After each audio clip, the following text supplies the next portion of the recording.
Today, I have 10 tips on how to set personal boundaries. In a world filled with constant demands and distractions, especially our phone, scrolling social media, do you find yourself forgetting about things that you had planned on doing, finding yourself neglecting your goals, neglecting that personal time to just implement self-care?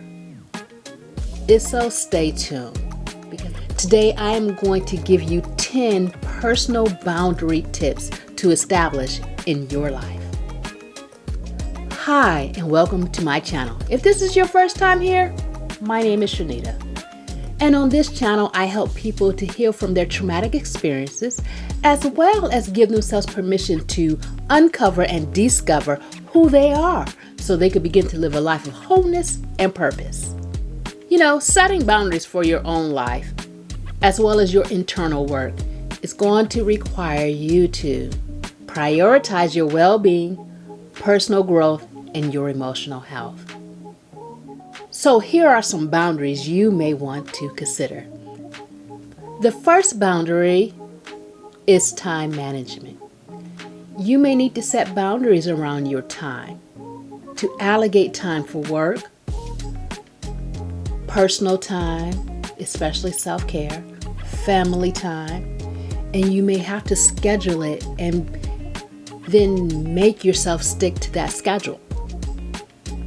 Now, in terms of time management, I do have this one rule for my life, that no one controls my time except me. Okay? Now, this doesn't apply to kids, and this doesn't apply to significant others to an extent.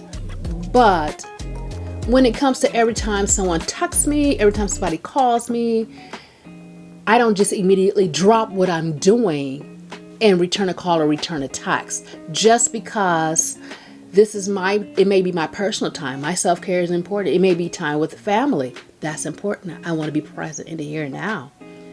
So when it comes to time management, when you decide to allocate time to family or to your children, be in the present moment.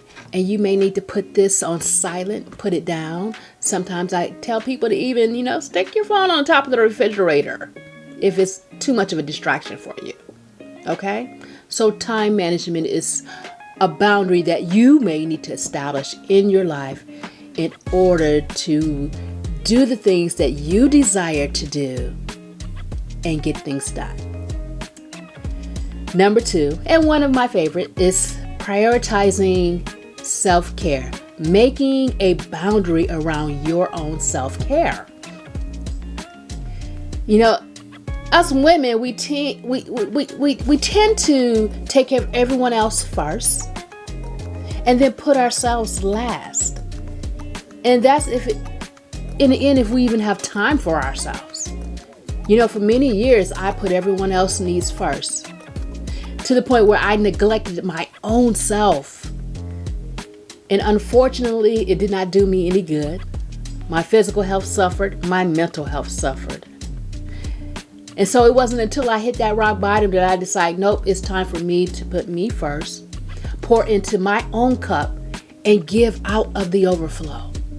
So I want you to prioritize self-care, because if you're not taking care of yourself, then eventually others is going to need to take care of you. So prioritize your self-care. Make it high priority. Because filling up your own cup will give you the strength and the energy and the desire to help those around you.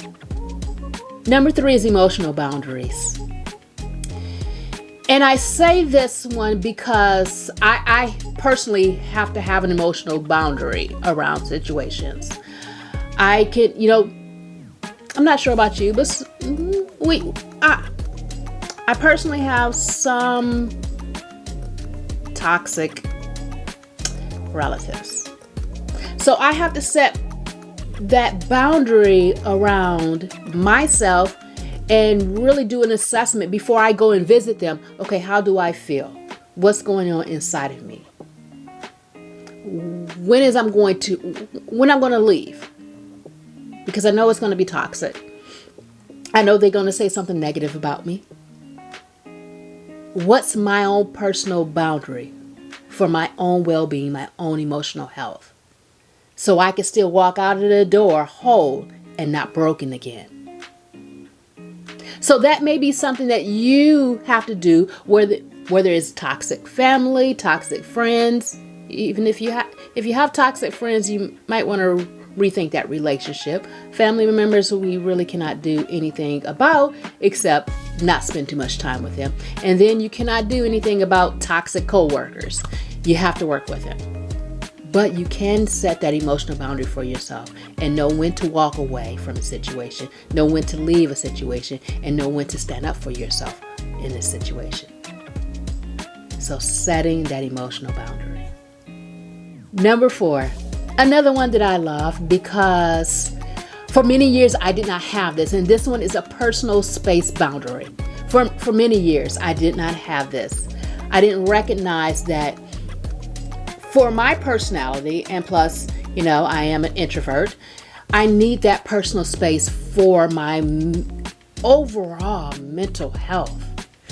I need that personal space alone, that alone time, that time where I do my meditations, that I read my Bible, I do my devotions. I need that personal space. You need to decide, do you need a personal space boundary in your life? If you have children, that may require that you get up before they get up, an hour before, to have that personal space. Or if you're a night person, you put them to bed 7:30, 8 o'clock. If they're small, if they're older, then it's a little later, but you stay up at least an hour later so you could have that personal time, that personal space. So if that's a boundary that you need to implement in your life, then you're going to have to think, okay, how can I schedule that into my life? What things do I need to change? Even if you have older kids, you may have to say, hey, you know what? I'm going to spend some time alone. And every once in a while with younger kids, you could just do like I did a few times. My kids were young. I said, you know what? Mommy needs a timeout. Don't knock on the door unless you want to join mommy in a timeout. Okay? That worked wonders. So decide if you need personal space boundaries. Okay. Number 5 is a tricky one. It's a work-life balance boundaries. And I say it's tricky because it's not 50% work or 50% lot in life. No, it doesn't work that way. Because depending upon your job, sometimes that boundary may be you working 80%, you have that personal time 20%. But it does also mean on your personal time, you are going to be focused on the here and now. Focus on whoever you're spending that time with.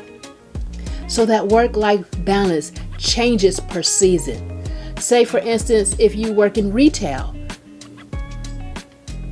during the holiday season, work may be way more than it would be during a non-holiday season. For instance, I have some people that I know that does work in retail. It's busy that during the holiday season. So they basically work from sun up to sundown. But come January, they're like, there's not much work for them. So the work-life balance changes per season, and be okay with that change, okay? Recognize that change, accept that change, but just to know there is a work-life balance that you need to create per season in your life. Now, for those who just does not have a balance, work-life balance, because people are walking all over you at work. I've heard that sometimes people will come by and they set more work on your desk, even though it's work they should be doing, and you're spending all your afternoon and evening, not only completing your job, but completing their job, that's a different situation. That means you need to have other boundaries put in place at work. But if you have a normal job hours, creating that work-life balance is maybe necessary for you. That way you can shut work off when you're leaving and focus on the family or your friends once you're with them and around them. And there's a way of doing that. We'll have to discuss that another time. Okay, let's move on. Number six, I talk to people about this one all the time.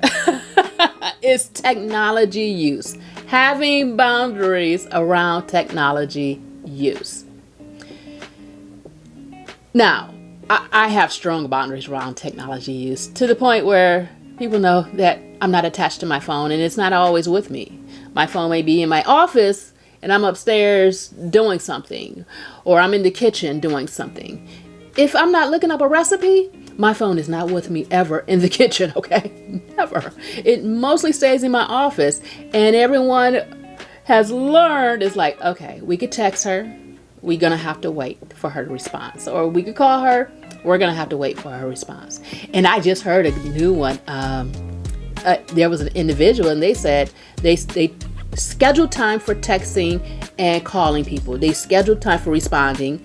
And unless it's an emergency, that's the only time that they respond. And I was thinking, it's like, okay, that's a good plan to respond to, schedule that time, put that time frame on your planner to text and respond. And that way you're not attached to the phone. Now, there are 1,000,001 notifications that could come through your phone. Okay, I mean, all the time. You hear that ding, ding, ding. For me personally, that's irritating. I cannot stand that. That would cause me anxiety. So almost all of my notifications are turned off, except the phone and texting. But everything else is turned off. I do not want to hear that ding all the time. Now, this may be something that you may need to do. And I tell parents, if you have teenagers, you need to make them turn off that notification, especially during school time, and especially when they have to study. That's a distraction, and it takes about 15 to 20 minutes to refocus on what you're doing. So, setting that boundary around, electronics and the phone it may be necessary for your life to help you to focus and hone in on what you're doing and stay focused. Like I said, it takes 15 to 20 minutes to refocus. So you may need to set boundaries around technology. Now, I say this, I'm not just talking about the phone. For some kids, it may be video games, or for some adults, it may be video games. Yes, there are females that play video games a lot too. This isn't just a male thing, okay? So you may have to set boundaries around playing video games. There's nothing wrong with playing video games. You could play it for your entire life. There's nothing wrong with that.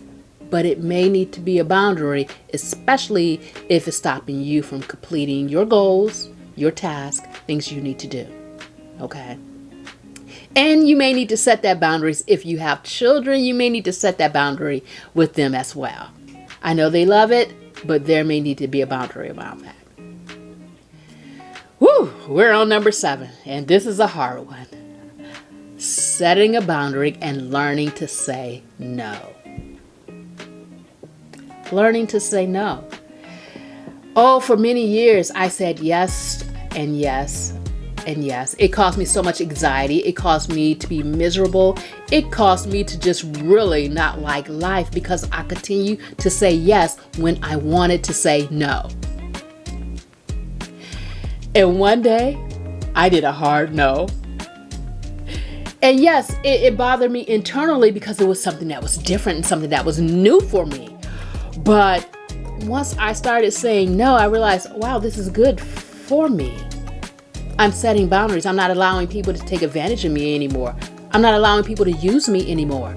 This is a good no for me. And Unfortunately, I swung to the other side and I started saying no all the time. Just because it became fun for me. So I just started saying no, and then I think about, well, maybe I should go back and say yes. That's a good idea. But now I'm kind of balanced. I know when to say no and I know when to say yes. So this may be a boundary you may need in your life, is learning to say no. Now understand, it depends on the situation. Not everybody's going to accept your no. Trust me on that one. I've experienced that. Not everybody's going to accept your no. But you need to stick to your boundaries until they understand no means no. And it's a hard no. And no is a word that stands all by itself, and it does not need an explanation. Okay? All right. Number 8 is personal values. You want to set boundaries around your personal values, because sometimes we hang out with others whose values are different than ours, which is okay. But if we find ourselves doing what they are doing, and then we get back home, we start feeling guilty because we've done that, and that didn't align with our personal values, that means you need to set boundaries around your personal values. You need to begin to tell yourself, no, I'm not going to do that because that does not align with who I am. Okay? Like I said, it's okay to hang out with others whose values may be a little different than yours, as long as you're strong enough to stick to your own values and say no when you need to say no, and yes when you need to say yes. Number 9, and this is a tough one, is setting boundaries around your personal goals. Wow, and this is a tough one because sometimes I find myself thinking, oh, I don't feel like doing it today. Oh, that's exhausting. That's a tedious task. Or, oh, the mood isn't right. Whatever the case may be, I can make up plenty of excuses. But I had to be determined to set boundaries around my personal goals, so I will do whatever it takes to implement those goals. And you may need to do the same. Set boundaries around your personal goals. If you put it in your planner, I'm going to do this at this time on this day, then complete that. Do it. Even if you're tired, do it. Even if you don't want to, do it. Even if your mind's saying you're not capable of doing it, do it. Because it takes you one step further in life. And it helps you to complete your goals. And it helps you more and more to become who you are meant to become, to live out your life's purpose. So do it. And number 10, social boundaries. You may need to set boundaries around who you hang out with. Especially if you decide, okay, I don't want to drink anymore, but all my friends drink, family members drink. You may have to decide to set boundaries around that. You may have to decide, yes, I like hanging around with people. I like being socialized. But if they are a temptation for you and you find yourself going around them and drinking, even though you have set boundaries around drinking and you decided in your own heart you wasn't going to drink anymore, then you have to begin to set social boundaries. You may be moving up in life, and everyone else you hang around with maybe continue to try to pull you back down. They're talking about the past, the good times, all the fun you guys had. But you may decide, no, I want to move forward. No, I want to increase in life. No, I want to level up in life. You may need to set a social boundary. You may need to decide, it's like, is it time to find some more friends that are trying to level up like I am? This is something you may need to do for you. Think about it. So here are the 10 personal boundaries that you may need to set for yourself. Remember, take it one step at a time. Don't work on changing everything. That will cause you to become overwhelmed. So one step at a time. And remember, You're evolving. It's a process. It's not an overnight thing. It's a journey that's going to take some time. And be okay with that. Remember, give yourself some grace. Learn from your mistakes. And grow. For you, for those around you, and for those that you are meant to serve. Until next time, keep working on yourself. Keep growing. Keep developing. And keep living out your life purpose.